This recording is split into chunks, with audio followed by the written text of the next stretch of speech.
We colonialism. have to unlearn. Shall we begin? Let's begin now. Somebody ought to do something about that. What would Quay say? Is this the oppression Olympics? Decolonization. It's the data. The revolution will not be televised because it is starting with infants and toddlers.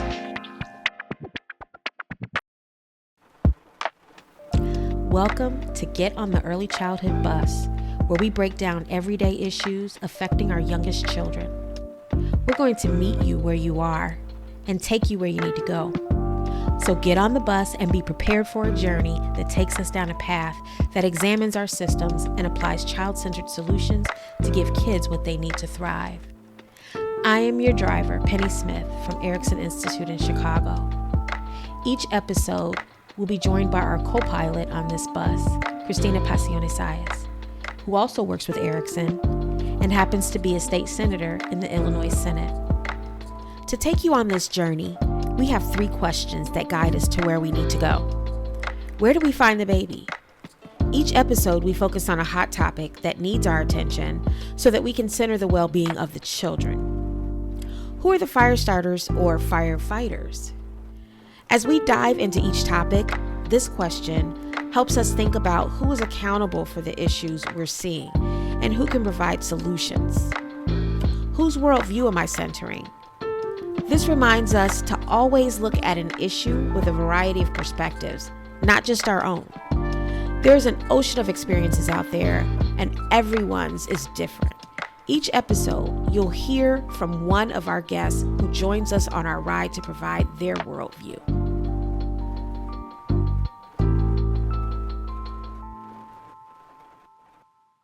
During this episode, you may hear language with which you are not familiar. To get us all to the same starting point, I want to take a moment to unpack some of these terms. Criminal legal system. We use this term to describe the United States system of policing, prosecution, courts, and corrections. Used in place of the term criminal justice system, we use criminal legal system because the systems do not promote justice. Instead, they have been used as tools to mistreat historically marginalized communities. Early Learning Council. The Early Learning Council is a public-private partnership in the state of Illinois that coordinates and expands programs and services for children birth to 5, with membership including senior state officials and non-government stakeholders appointed by the governor. Priority Population List. This is a list of populations formally recognized by the Early Learning Council to drive resources and attention toward efforts to improve access to high-quality, responsive services for children and families with the least access to these resources in Illinois, and to promote coordination and alignment across the various parts of the early childhood landscape. 0 to 3. 0 to 3 is a national early childhood organization that seeks to support all infants and toddlers in reaching their full potential. Childhood Trauma Cohort. Erikson convened a special session of the Executive Fellows Program that focused on childhood trauma at the request of Illinois Lieutenant Governor Juliana Stratton. In January 2020, 23 leaders working in the field of justice reform learned about trauma and its effect on young children with incarcerated parents or caregivers.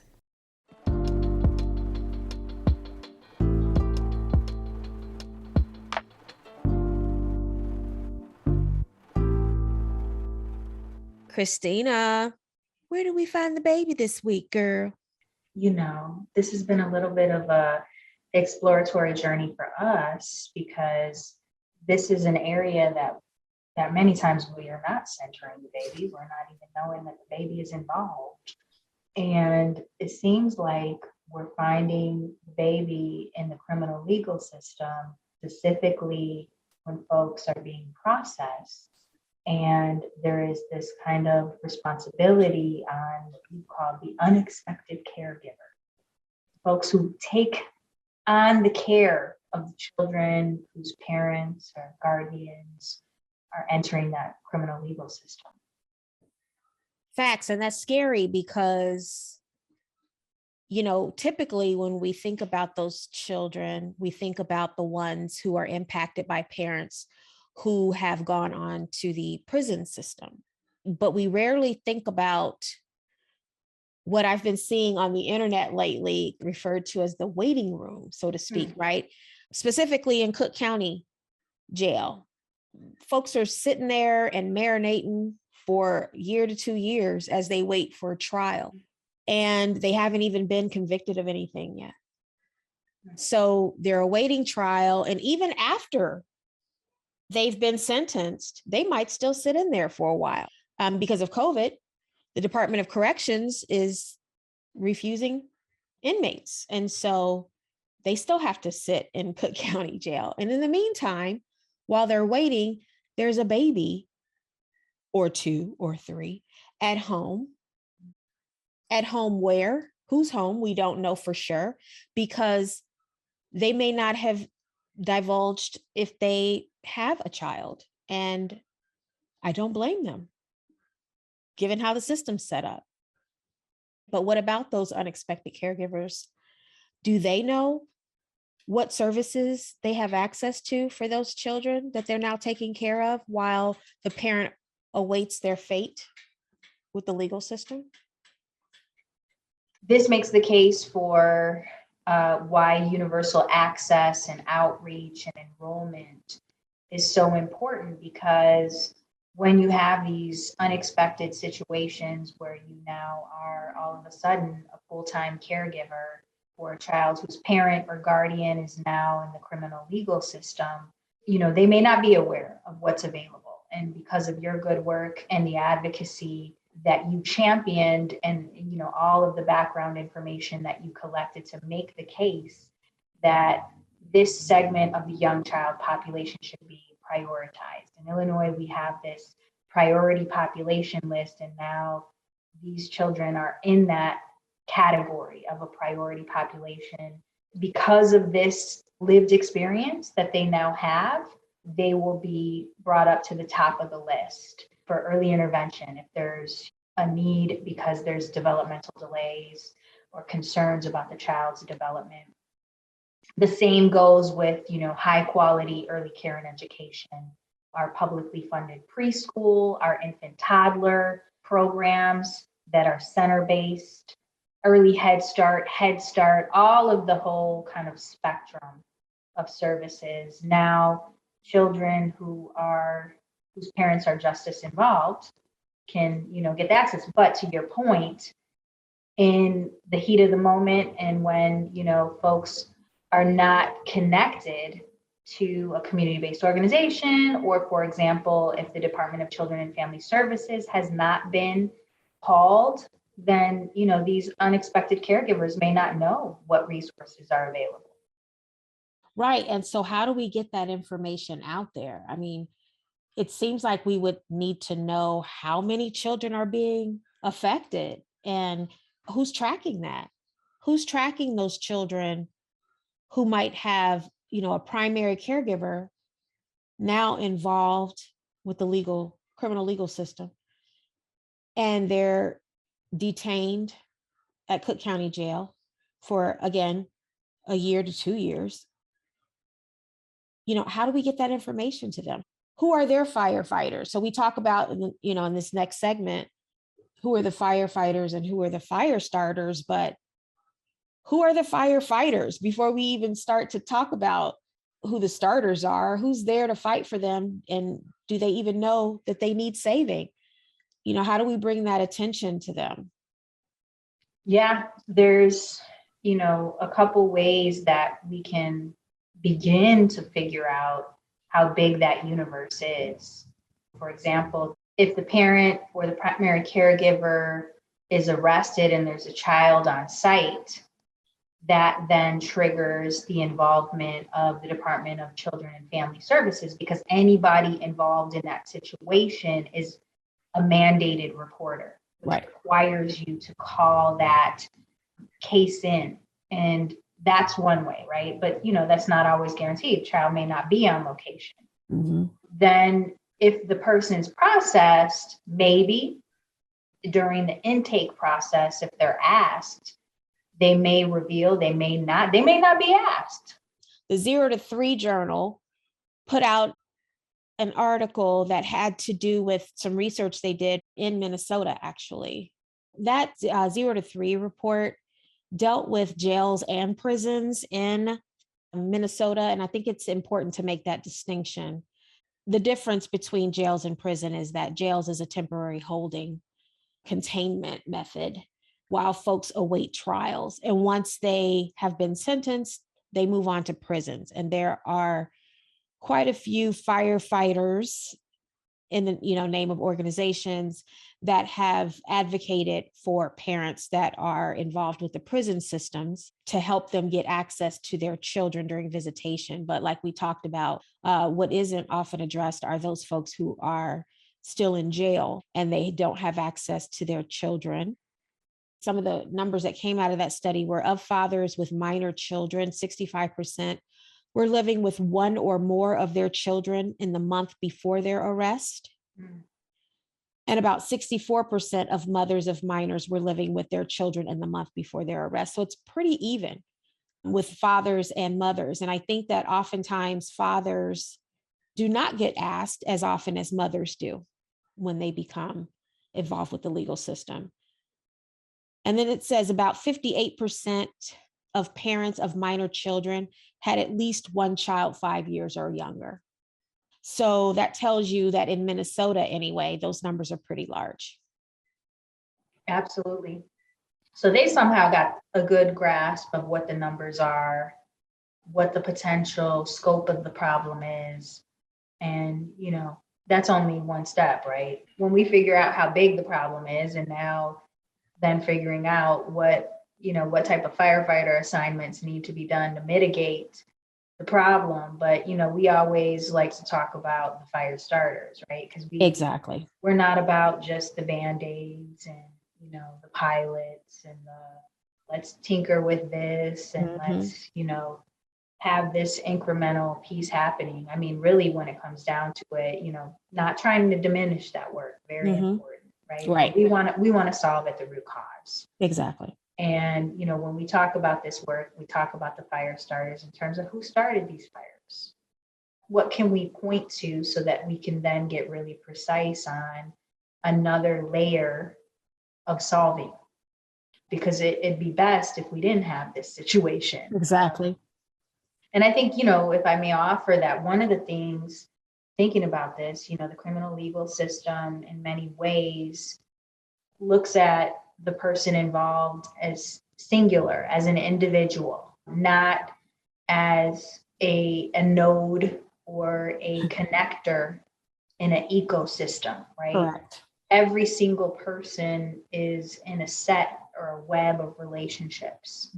This is making me start to think about there's some fabulous folks out of Northwestern that is specifically looking at violence and how this focus around community violence, and obviously we want to work on getting it at the root, but what they've been able to actually do in their research is talk about individuals who are involved in violent crimes and homicides and shootings. They start to study their networks and all the different connections and where those networks are geographically anchored, and super interesting. But the point is that, the criminal legal system is constantly just trying to quote unquote nab one person. Right. And not thinking about the broader set of relationships that person is integrated in, if they have children or who they're related to, and, what other connections, what ripple effect will this person who is now being brought into the system, what will that impact be? And then, when we think about like historically how, the criminal legal system has been designed, it's, relics of slavery and in many ways functions that way. And so like, if you're being processed, would you want to reveal who's depending on you? It's another way to then get another access arm of the system into your family. What's interesting is I just did a Google search and I wanted to know how many people are processed in Cook County each day. Mm-hmm. And it says primarily holding pretrial detainees, like we talked about, pretrial Mm-hmm. detainees. The department admits approximately 100,000 detainees annually and averages a daily population of 9,000. So if we were to then look at that number, go back to those percentages we talked about in Minnesota, Mm-hmm. how many babies under 5 are we talking about that are being impacted? Possibly. Right. That's big. And just to bring this home for folks that are listening, I want you to think about if you got that unexpected call from a family member and you were suddenly tasked with taking care of this young child. Would you know what to do? Do you know what resources that child now has access to? Or are you privileged enough to have those resources to know exactly what you could do? But if you are thinking, wow, I already have 1 or 2 jobs, right? Mm-hmm. How am I supposed to take care of this additional, especially if you have other children? But how am I supposed to take care of this child that I didn't expect to have to take care of? Do you know where to go? Do you know what resources that child has a right to? Right. Not because they're needy, they have a right to these resources. And do you also, like, to your point on the privilege tip, like, do you have the luxury to think about that? Exactly. And do you also, thinking about another layer of lived experience and lens, like, are you comfortable enough in the English language, if it's not your first, There you go. to ask those questions? Are you comfortable enough to admit you need help? And how do we ensure that folks are aware of the resources, and then after the awareness are able to navigate getting those resources in place and managing them? Because then it's completely incumbent upon that person to juggle all their other things on top of caring for another life for an undefined amount of time. Right. During very critical years. Absolutely.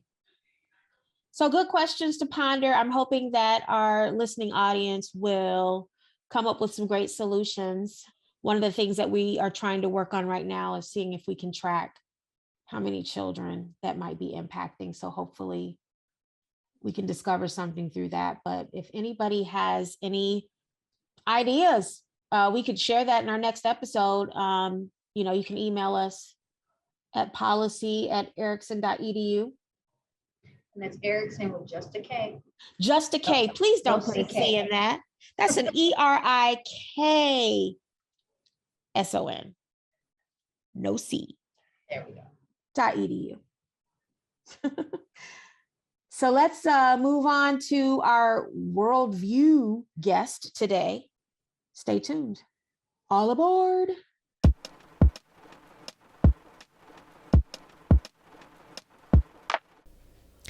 As we continue on our route, we're going to take a stop to gain the worldview of Debra Vines. Debra is the founder and CEO of The Answer, Inc., and is an alumnus of the Early Childhood Leadership Academy at Erikson Institute, which offers programs for leaders that enhance their capacity to influence early childhood policy and find the baby in their network. Christina, take it away. Debra, welcome. Thank you for joining us. Really excited to have you here today. Thank you so much for having me. I'm excited to be here. You know, I love Erikson Institute, and anything that I could possibly add to anything that you all are doing, I am there all the time. So Debra, just for our, the sake of our listeners, can you just give a elevator pitch, I guess, on The Answer, Inc., so we can, get the quick and dirty on what it is that you all offer in advance?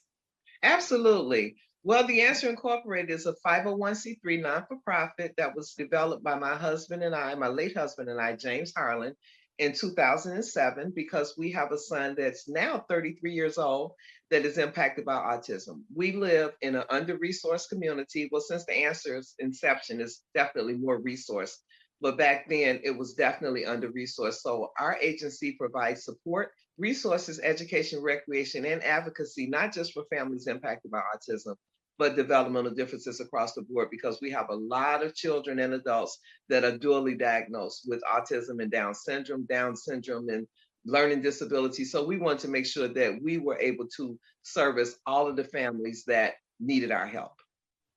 Awesome. Okay, so we're going to tackle what needs to be done in the various systems that come in contact with families who are also involved in the justice system. And how can we, one, operate from a standpoint of humanity, and then two, be sensitive to how these experiences influence and impact child development. And so if you can kind of share a little bit about your story to help shed some light on what that experience may be when coming in contact with the justice system, and particularly with your family. I mean, for a very long time, I lived in a dark place. And unfortunately, that dark place led me to be incarcerated multiple times. And even now, it's been 15, 16 years.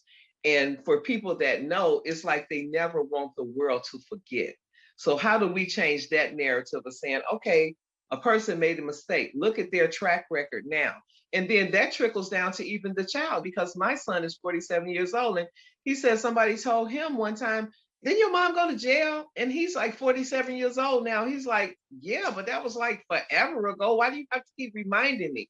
So I think that if we can maybe change the narrative of, okay, here's a person that has actually risen from the ashes like a phoenix, and let's get behind them. Whether she has 7 kids and has been to jail 25 times, how do we get behind them to change the narrative of their story for them?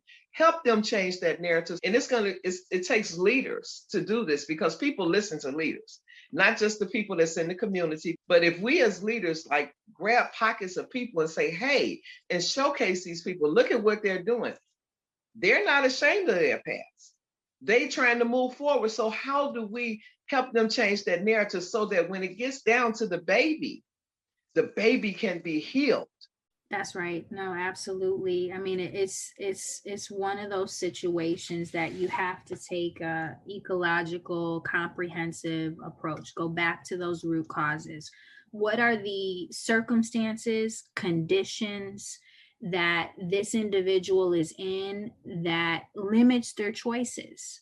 Yes. And that lands them on a path to be in contact with the justice system. And so I don't know if, when you were involved, were you able to have contact with your children?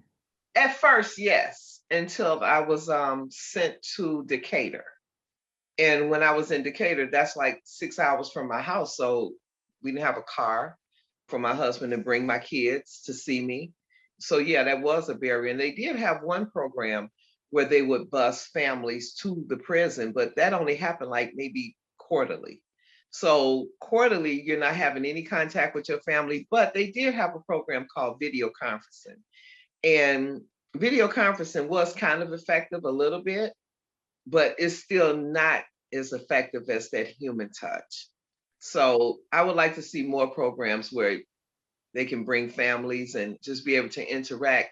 And I guess parenting classes on how to be a parent, whatever it was that landed you in jail, whether it was drugs, whether it was domestic violence, whatever, to be able to get trained so that, again, you can be the best parent that you can be for your child when you're released. The visitation piece, I think, is really key, because, there isn't any kind of standard across the various systems. It kind of brings me to, if you go back to the root causes, there's also a trend with women landing in the justice system due to domestic violence and intimate partner violence. And so that's a whole nother bag to unpack. And obviously trauma that is seeping out not only for the woman, but also for the child, whether the child witnessed it or not. The trauma can be felt under the skin biologically. And so that's a really important point. I know at Erikson, we're lucky that some of our esteemed staff and faculty are involved in the baby court. And that is for individuals who are justice involved and have small children, and making sure that those children get the needs that they have met, but also to try to keep families intact.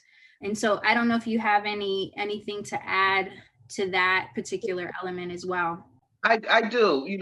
As we talk about resources, especially within the penal system, I would like to see something like an orientation program, not just a one orientation program, but a continual orientation program where the mothers can talk to more counselors. And again, we're talking about finances, but to be able to hire more counselors within the penal system, the prison systems, and the jails, to be able to talk to the moms and let them know what's available for them.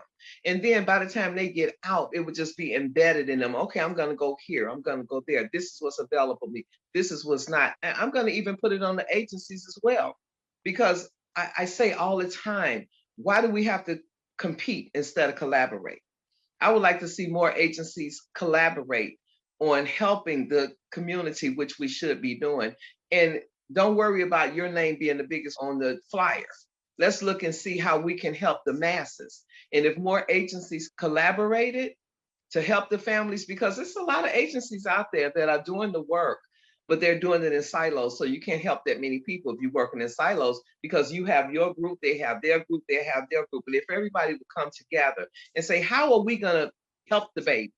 That's right. No, absolutely. And Penny, I want to bring you into this because of the work that was done in collaboration with our fellows from the childhood trauma cohort, as well as yourself and Start Early. Because I think the work you were doing with that is trying to somewhat address what Debra was just speaking to. Sure. So in partnership with Start Early, Erikson worked under the subcommittee for the Early Learning Council to include children of incarcerated parents to the priority list. And that came out of, my interest in trying to push that came directly out of that trauma cohort that we had, where, I learned so much about, what was happening. And my concern was, where's the baby in all of this? Because a lot of conversation is geared toward youth and adults, and that's important as well. But again, we're all about finding the baby, right? Mm-hmm. And so what I discovered, in addition to a study that was put out by 0 to 3, it was a study in Minnesota, which was interesting given all that's happened through 2020 with them. And they talked about how children are not tracked, and the same in Illinois, like they haven't figured out where children are being tracked, specifically 0 to 5. For parents who become justice involved. It prompted me to create these flowcharts for misdemeanors as well as felonies, right? And looking at the potential amount of time a parent can be, separated from their children in this process. I mean, folks can be in jail awaiting trial where they haven't even been found guilty for a year. And that's a year that they might not see their baby. And we all know the importance of the early years for children. And so it prompted me to figure out who's tracking them? And then I discovered that parents are hesitant to reveal that they might have children that young, or children at all, because they don't want them to go into the foster system, right? And so then you've got family members who are taking on this role to help this child, but they might not be aware of all the resources that child should have access to, has a right to.